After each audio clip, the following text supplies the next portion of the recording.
So, my name is Darlis Evans, and I did my presentation over sexual harassment in the workplace.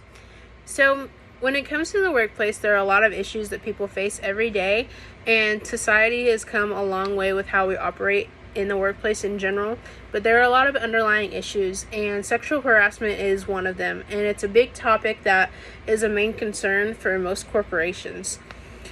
So, in essence, sexual harassment does not have to be of a sexual manner. It can include rude comments, offensive statements, and any unwelcome action that the harasser may do.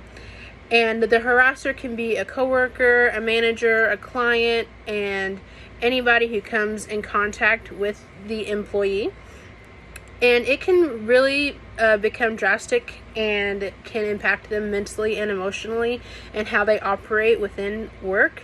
And it can become so frequent that it can drive someone to leave their job. And if the environment continues to be intolerable, they can quit, they can be fired because of, how they are, receiving that action or just dealing with it as a whole. So, before applying for a job, an employer should not be questioning a person's sexual beliefs, race, identity, ethnicity, and it's unlawful to deny someone a job because of those specifications, because it is harassment like prior to getting a job as well.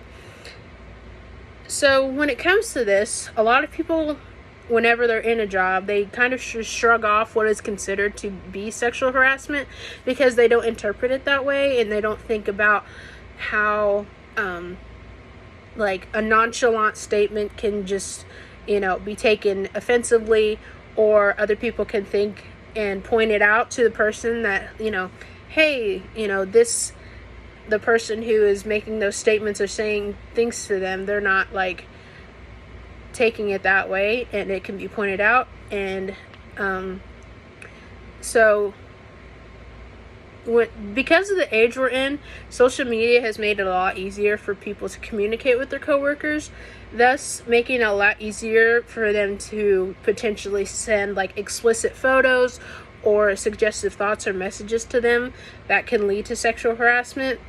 And because of this, asking or inquiring about workers' sexual history or making comments towards them or their sexual identity can make it really unwelcoming in the workplace and can greatly impact the company and how they are seen by other people.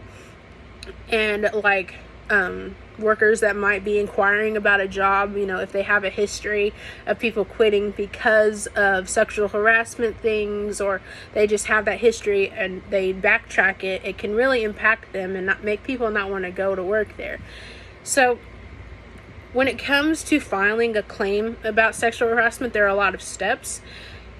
And so whenever somebody goes to file a claim, you have to prove that whoever the harasser is tried to that they did the harassing, and they have to prove that the employer tried to correct it and that nothing ever happened.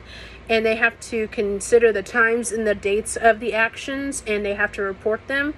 And they can run into a lot of issues when doing this because of how often it may happen or how they don't really realize it. So it can be hard to write about how often it occurs in order to report them. So a lot of people do try to, attempt to contact the harasser directly, and it's not always the easiest thing. Hold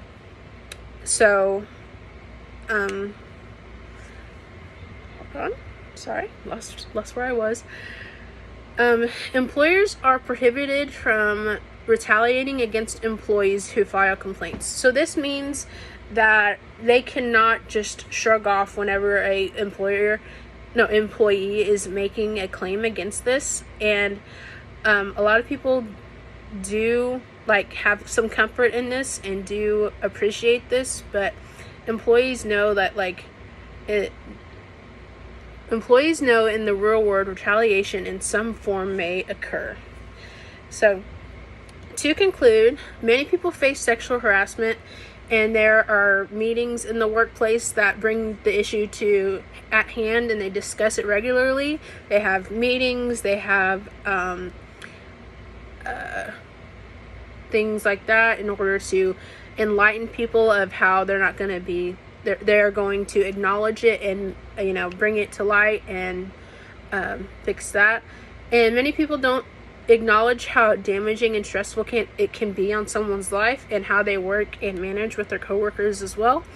And I believe it's important for people to understand how sexual harassment can be avoided and taken care of early on, because in order to create a better workplace, it's better to, make it comfortable for other people and the environment, and it can be prohibited.